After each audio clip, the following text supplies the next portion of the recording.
బీజేపీలో వర్గపోరు భగ్గుమంది. తెలంగాణ బీజేపీ అధ్యక్షుడు రామచంద్రరావు సమక్షంలోనే డీకే అరుణ, శాంతికుమార్ వర్గీయులు బాహాబాహికి దిగారు. మహబూబ్ నగర్ బీజేపీ జిల్లా సమావేశంలో గో బ్యాక్ శాంతికుమార్ అంటూ డీకే అరుణ వర్గం పెద్ద ఎత్తున నినాదాలు చేశారు. అటు శాంతికుమార్ కు మద్దతుగా ఆయన వర్గం ప్రతి నినాదాలు చేశారు. బీజేపీ కార్యకర్తలు ఘర్షణ పట్టడంతో కొత్త అధ్యక్షుడు రామచంద్రరావు నివ్వెరపోయారు.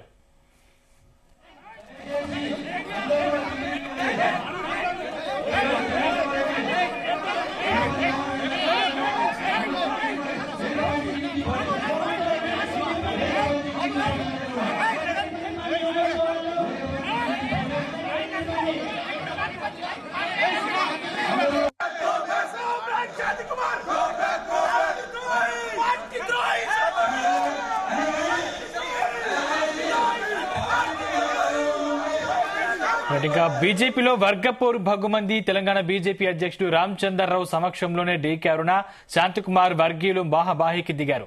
మహబూబ్ నగర్ బీజేపీ జిల్లా సమావేశంలో గో బ్యాక్ శాంతికుమార్ అంటూ డీకే అరుణ వర్గం పెద్ద ఎత్తున నినాదాలు చేశారు. అటు శాంతికుమార్ కు మద్దతుగా ఆయన వర్గం ప్రతి నినాదాలు చేశారు.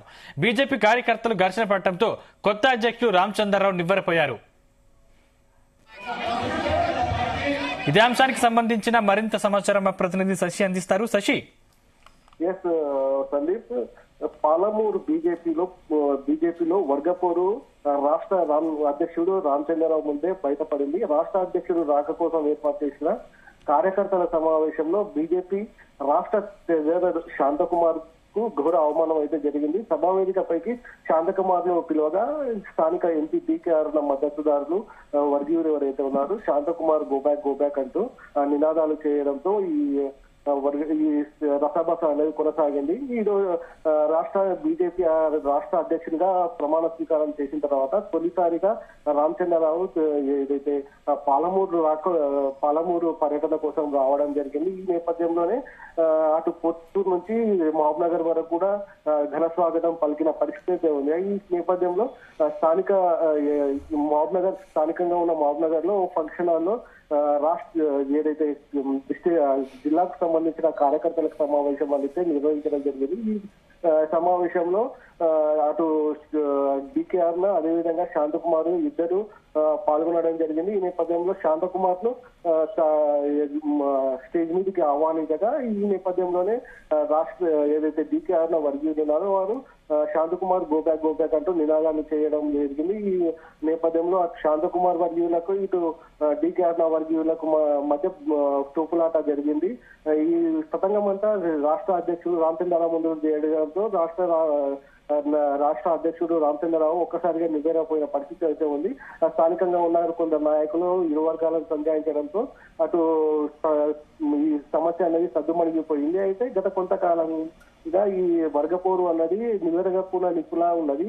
ఈ రోజు రాష్ట్ర అధ్యక్షుడు రాకతోటి అది ఒక్కసారిగా బయటపడడంతో అందరం ఆశ్చర్యపోయారు. గత పార్లమెంట్ ఎన్నికల్లో ఏదైతే శాంతకుమార్ ఉన్నారో ఆయన మహబూబ్ నగర్ ఎంపీ సీటుకు ఆశించడం జరిగింది. అయితే ఈ నేపథ్యంలో శాంతకుమార్ కు నచ్చజెప్పి స్థానికంగా ఉన్న డీకే అరుణకు టికెట్ ఇవ్వడం జరిగింది. అప్పటి నుంచి ఈ శాంతకుమార్ అదేవిధంగా డీకే అరుణ వర్గీయులుగా విడిపోవడం జరిగింది. అయితే ఇన్నాళ్ళు ఇదైతే కాస్త సద్దుమణిగే ఉన్నది. ఎవరి కార్యక్రమాలు వాళ్ళు చేసుకునేవారు. అటు డీకే అరుణ కార్యక్రమాలకు శాంతకుమార్ రాకపోవడము, ఇటు శాంతకుమార్ నిర్వహించిన కార్యక్రమాలకు డీకే అరుణ రాకపోవడము ఇలా కొనసాగుతూ ఉండేది. ఒకరు ఏ సందర్భంలోనూ ఇద్దరు ఒకే వేదికను పంచుకున్న దాఖలాలు లేవు. ఈ నేపథ్యంలోనే ఈ వర్గపోరు అన్నది కాస్త సద్దుమణిగి ఉండే లోపలనే ఉండేది. ఏదైతే రామచంద్రరావు రాష్ట్ర జిల్లా పర్యటనకు రావడం తోటి ఒక్కసారిగా ఈ వర్గపోరు అన్నది బయటపడడం జరిగింది. ఏది ఏమైనప్పటికీ స్థానిక మహబూబ్ నగర్ జిల్లాలో ఇన్నాళ్ళు బీజేపీలో వర్గపోరు లేదు అని అనుకుంటున్న నేపథ్యంలో ఈ రోజు జరిగిన వర్గపోరు కార్యకర్తల సమావేశంలో రసబస ఏదైతే జరిగిందో దీంతో పాలమూరులో కూడా రెండు వర్గాలు ఉన్నాయా అన్న పరిస్థితి అయితే ఏర్పడినట్టు తెలుస్తుంది. శశి, అంటే ముఖ్యంగా రామచంద్రరావు సమక్షంలో ఇదంతా జరిగింది కాబట్టి అయితే ఈ గొడవకి సంబంధించి రామచంద్రరావు ఏదైనా చర్యలు తీసుకునే అవకాశం ఉందా, లేకపోతే ఈ గొడవ ఇక్కడితో సద్దు మణినట్టే అనుకోవాలా? అయితే ఈ నేపథ్యంలోనే ఏదైతే కార్యకర్తల సమావేశం జరిగిందో ఆ సమావేశంలో కూడా డీకేఆర్ కొన్ని సంచలన వ్యాఖ్యలు అయితే చేశారు. నేను ఏదైతే పార్లమెంట్ ఎన్నికల్లో నేను పోటీ చేసేప్పుడు నాకు వ్యతిరేకంగా నా పార్టీలో ఉన్న వాళ్ళే నాకు వ్యతిరేకంగా పనిచేశారు. నేను ఓడిపోతానంటూ ఏదైతే దావతులు చేస్తున్నారు. అదేవిధంగా ఎన్నికల సమయంలో నేను ఓడగొట్టాలని కూడా దావతులు ఇచ్చిన పరిస్థితి ఉంది. ఇలాంటి క్రమశిక్షణ రాహిత్య చర్యలు క్రమశిక్షణ లేకుండా వ్యవహరించిన కార్యకర్తలకు సంబంధించి పూర్తి నివేదిక నేను ఏదైతే రాష్ట్ర కమిటీ ఉంటుందో వాళ్ళ దగ్గర పెట్టాను. ఇలాంటి వారి మీద రాష్ట్ర అధ్యక్షులు కానీ అటు రాష్ట్ర బీజేపీ కార్యవర్గం కానీ పూర్తి స్థాయిలో చర్యలు తీసుకొని వాళ్ళకి క్రమశిక్షణ రాహిత్య చర్యలు అయితే తీసుకోవాలంటూ కూడా సంచలన వ్యాఖ్యలు చేసిన పరిస్థితి అయితే ఉంది. అయితే చూడండి మరి రామచంద్రరావు ఈ కంటి ఎదిగితే ఇంత కార్యకర్తల సమావేశము రసాబసగా జరిగింది.